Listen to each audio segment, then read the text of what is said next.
नमस्कार दोस्तों। आज हम इस वीडियो में आईपीएम एवं प्राकृतिक खेती से संबंधित कुछ अपने विचार व्यक्त करना चाहता हूं या अनुभव शेयर करना चाहता हूं, बांटना चाहता हूं। दोस्तों, आईपीएम एवं प्राकृतिक खेती दोनों एक प्रकार की खेती करने की या वनस्पति संरक्षण करने की एक प्रकार की विचारधारा है, यानी कंसेप्ट है, जिसके अनुसार कम से कम बजट में, यानी ये आईपीएम के केस में, और शून्य बजट में ये प्राकृतिक खेती करने के लिए रसायनों का उपयोग ना करते हुए प्राकृतिक खेती में और सिर्फ आपातकालीन स्थिति से निपटान हेतु अंतिम विकल्प के रूप में करते हुए सिर्फ आईपीएम के करते समय ये एक प्रकार की वनस्पति संरक्षण एवं प्राकृतिक खेती की विचारधाराएं हैं, जिसमें पर्यावरण, पारिस्थितिक तंत्र, जैव विविधता तथा प्रकृति और उसके संसाधन, समाज तथा उसके घटकों को सुरक्षात्मक बनाते हुए इस प्रकार से खेती की जाती है कि उनसे प्राप्त उत्पाद खाने की दृष्टि से सुरक्षित हों तथा व्यापार की दृष्टि से गुणवत्ता युक्त हों। साथ ही साथ प्रकृति में चल रही फसल उत्पादन एवं फसल रक्षा प्रणाली चलती रहे, पारिस्थितिक तंत्र सक्रिय रहे तथा जीवन के निर्माण और जीवन को स्थायित्व प्रदान करने वाले पंच महाभूत तत्व जैसे पृथ्वी, मिट्टी, पानी, अग्नि, आकाश एवं हवा संरक्षित रहें, सुरक्षित रहें तथा उनको संरक्षित करने वाली प्राकृतिक क्रियाएं भी प्रकृति में होती रहे तथा प्रकृति में पाने वाले सभी जीव जंतु जो लाभदायक है वो सुरक्षित रहे, अजैविक कारकों की पूर्ति फसल में पाए जाने वाले पौधों को सुनिश्चित रहे और फसल पर्यावरण में हानिकारक जीवों की संख्या आर्थिक हानि स्तर के नीचे रहे या नगण्य रहे। ये दोनों के दोनों तरीके आईपीएम और प्राकृतिक खेती में लागू होते हैं। आईपीएम कार्यक्रम के क्रियान्वयन के करीब 44 साल के अनुभव के दौरान मैंने यह अनुभव किया कि किसी भी वैज्ञानिक विचारधारा का क्रियान्वयन सही तरीके से तभी किया जा सकता है जब वह विचारधारा सरकार के एक वरीयता एजेंडा, प्रायोरिटी एजेंडा के रूप में स्वीकार कर ली जाए। अर्थात जब तक सरकार नहीं चाहेगी तब तक कोई भी विचारधारा का सही क्रियान्वयन सही तरीके से नहीं हो सकता।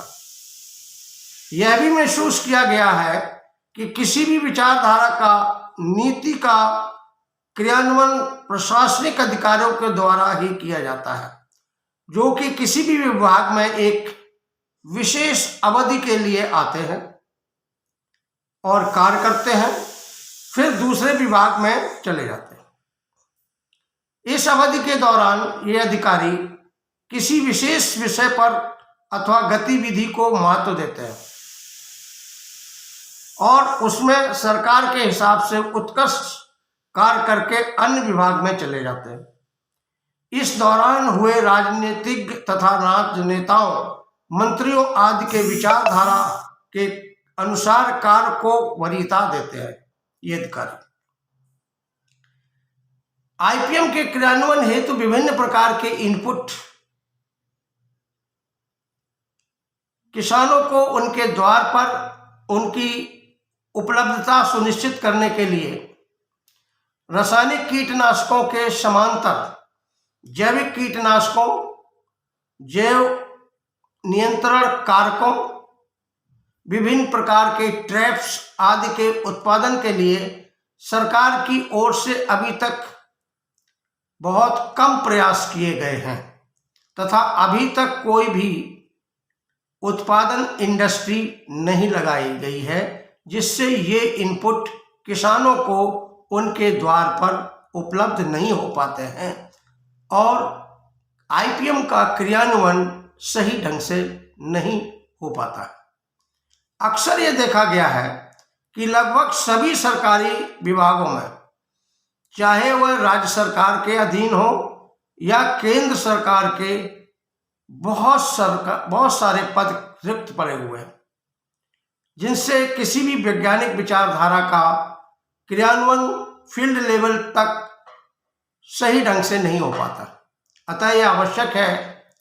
कि किसी भी विचारधारा, चाहे वो आईपीएम की विचारधारा हो या प्राकृतिक खेती की विचारधारा हो या ऑर्गेनिक फार्मिंग की विचारधारा हो, के क्रियान्वयन हेतु कृषकों को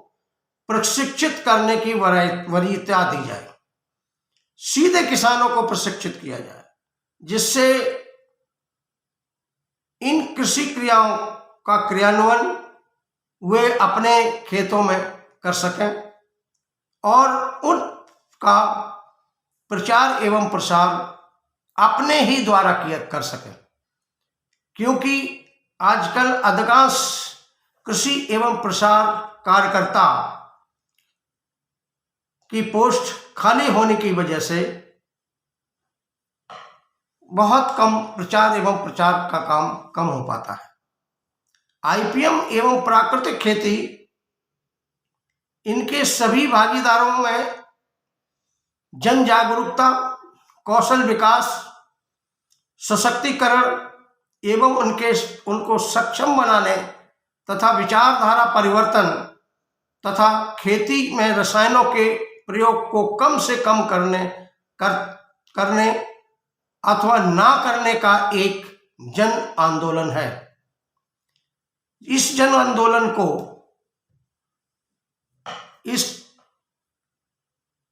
इन दोनों विचारधाराओं को सही रूप से, सुचारू रूप से क्रियान्वयन करने के लिए सिर्फ एक जन आंदोलन ही एक मात्र जरिया है, तभी प्राकृतिक खेती या आईपीएम का क्रियान्वयन फील्ड लेवल पर